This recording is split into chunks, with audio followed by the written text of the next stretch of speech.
भारत के ऑपरेशन सिंदूर से पहले और बाद में अमेरिका एक बार फिर से तेवर दिखा रहा है। वो अक्सर कई मौकों पर पाकिस्तान का साथ देता दिखता है। पहले तो उसने अवैध रूप से अमेरिका गए भारतीयों को अपमानजनक रूप से जबरदस्ती भारत वापस भेज दिया।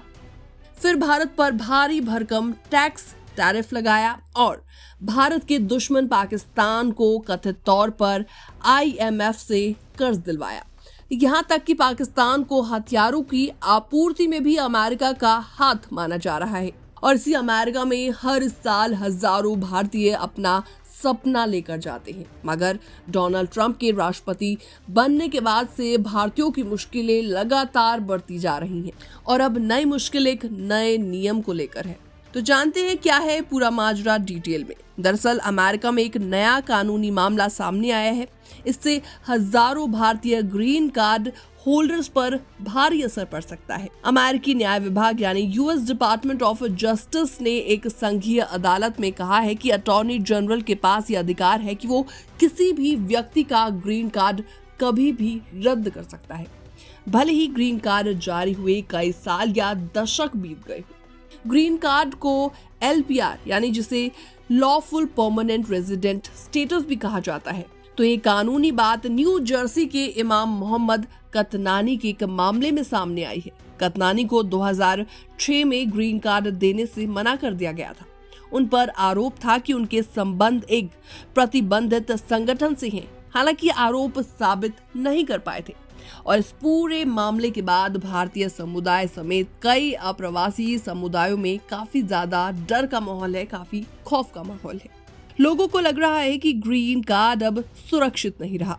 DOJ की वकील लिंडसे मर्फी ने कहा है कि अटॉर्नी जनरल के पास यह अधिकार है कि वो कभी भी ग्रीन कार्ड रद्द कर सकते हैं। अगर प्रशासनिक प्रक्रिया पूरी तरह से नहीं हुई तो इससे कोई फर्क नहीं पड़ता कि ग्रीन कार्ड जारी हुए कितना समय हो गया है।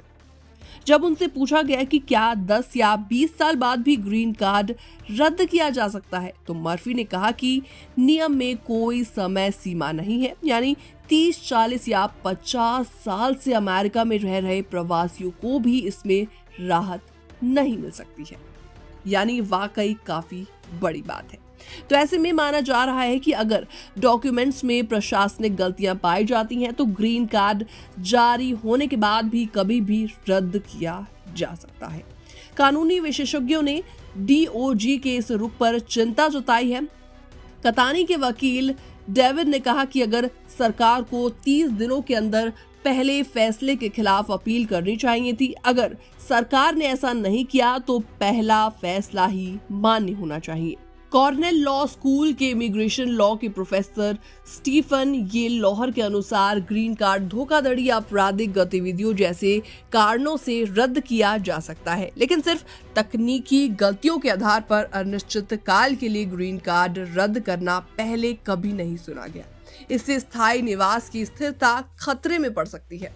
तो आपको बता दें, ग्रीन कार्ड धारकों को अमेरिकी नागरिकता के समान कई अधिकार मिलते हैं, लेकिन कुछ मामलों में उन्हें निर्वासन का भी सामना करना पड़ सकता है। आमतौर पर ये मामले आपराधिक व्यवहार या इमिग्रेशन कानून के उल्लंघन से जुड़े हुए होते हैं। विदेशी नागरिक आतंकवादी समूह का समर्थन करने या उनसे जुड़े होने पर भी अपना वीजा खो सकते हैं।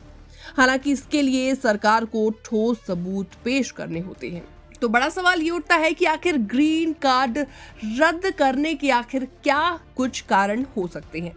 इमिग्रेशन वकीलों और अदालती दस्तावेजों के अनुसार ग्रीन कार्ड इन कारणों से रद्द किया जा सकता है। इसमें शामिल है आवेदन प्रक्रिया के दौरान गलत जानकारी देना या धोखाधड़ी करना, आपराधिक गतिविधि में शामिल होना या छिपाना। ग्रीन कार्ड होल्डर्स को प्रशासनिक गलतियों के कारण अपना स्टेटस रद्द होने का डर रहेगा, भले ही वो सालों से कानूनी रूप से रह रहे हों। रद्द करने की कोई समय सीमा नहीं होने से लोगों को अपनी इमिग्रेशन स्टेटस को लेकर लंबे समय तक अनिश्चितता बनी रहेगी। ग्रीन कार्ड होल्डर्स को अपने इमिग्रेशन रिकॉर्ड्स की जांच करते रहना होगा और कानूनी विशेषज्ञों से सलाह लेनी होगी ताकि ये सुनिश्चित हो सके कि वो सभी नियमों का पालन कर रहे हैं। हाल ही में US जस्टिस डिपार्टमेंट ने तीसरे सर्किट कोर्ट ऑफ अपील्स को बताया है कि यूएस अटॉर्नी जनरल यानी पाम बॉन्डी के पास राइट है कि वो कभी भी किसी भी ग्रीन कार्ड होल्डर का लॉन्ग टर्म रेजिडेंसी यानी स्थायी निवास रद्द कर सकते हैं। अगर कोर्ट डोनाल्ड ट्रंप प्रशासन के खिलाफ फैसले को मानते हैं तो इसका मतलब है कि सरकार कई साल बाद भी किसी का ग्रीन कार्ड रिवोक कर सकती है। ये लाखों लोगों की जिंदगी पर गहरा असर डाल सकता है। कुछ लोग इसे ड्यू प्रोसेस यानी सही कानूनी प्रक्रिया का उल्लंघन मान रहे हैं।